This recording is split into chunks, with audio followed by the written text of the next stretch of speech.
Was an English teacher. You know him, you love him by now, and now has spent a quarter century. That's a big way to put it. A lot of years, donkey's years, as they say in Britain, as a columnist for the Lansing State Journal, 21 major writing awards, 3-time Michigan Sportswriter of the Year, and with his now 7th book, Jack Ebling. How nice to see you in person and finally meet you. Michael, good to see you. You too. Heart of a Spartan is your latest book. It's a coffee table book. I've been seeing it in stores already. It's a great time of year to have it out. Why did you call it Heart of a Spartan? Well, it had to do with the character, with the resiliency of the people and the program. Michigan State been through an awful lot. And it just so happened after one of the biggest wins in school history over Notre Dame, when they had the dramatic Little Giants play, that was the night Mark D'Antonio had the heart attack. The program really could have gone in either direction. And people pulling together, it's stronger than ever, and I think it's got a footing for some sustained growth. Is Mark D'Antonio a Spartan for life, you think? I think he is. Yeah. Who knows what can happen? I mean, somebody came to you and offered you mega millions, you might not be in here tomorrow. Jay Leno money? That's right. But I think in terms of being part of this community, he fits here, and you can't say that about every coach that Michigan State's had. See, you know these guys like nobody does, I think. And why is it that Mark D'Antonio seems like he's never having any fun?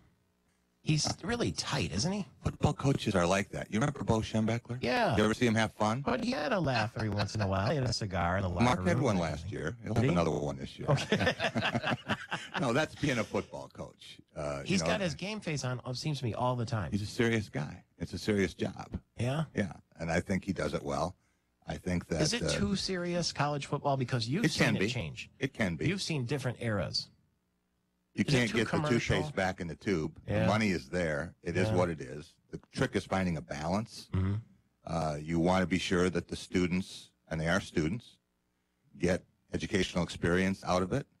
But there's no mistaking the fact that you have more people in Spartan Stadium on Saturdays than some cities have.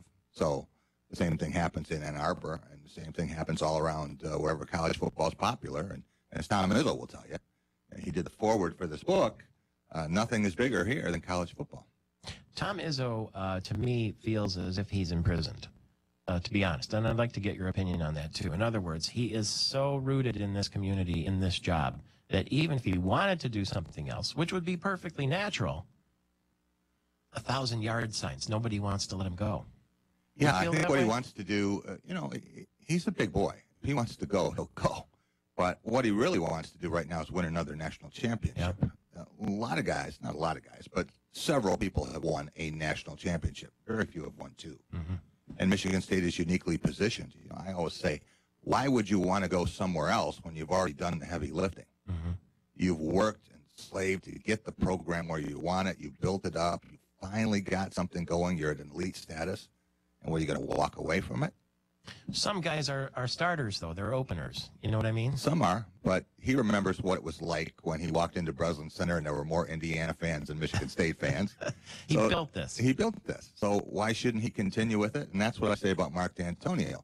The first years are the toughest, and that doesn't mean that Michigan State's going to win 11 games every year. But I think they're in position to have another great season. Everyone's excited about what's going on. Have you been to the stadium and seen the scoreboards yet? No. Well, when you're over at Forest Acres, you'll hear them. Really? Yeah.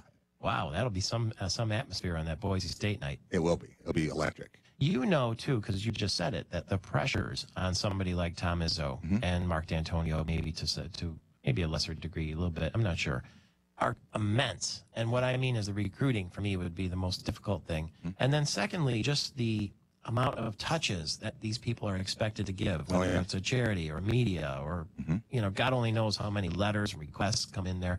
And because Tom Izzo and presumably Mark D'Antonio are nice fellas, they try to answer those. They try to, but it's impossible, isn't it? It's not their number one job. Their number one job is coaching a football or basketball team. It's amazing how many times that a head coach at a major Big Ten program will be requested to come to weddings, to come to speak to third graders. I mean, they're all well-intentioned. I guess it's better than not getting asked.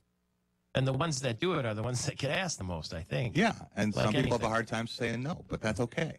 That's one of the ways that Tom Izzo built this program. Mark D'Antonio is much more private. But I think being a college football coach is a much bigger job from that standpoint. You have many more players. It's a bigger budget, more expectations. You know, Izzo will tell you that football means more than winning a national championship in every other sport combined. The so-called national championship. The so-called. What do you make of Getting this closer. deal now?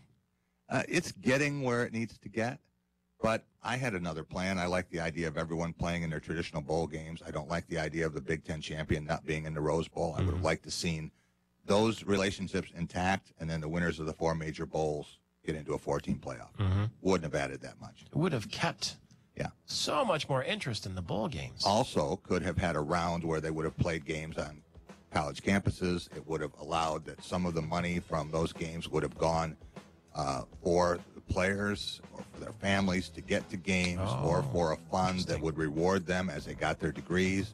A lot of things they could have done with that format. We will continue with Jack Ebling, the author of the new book, Heart of a Spartan. It's only his 7th book, and I'm sure there are more to come. 26 after the hour, back in a flash. This is Sparta!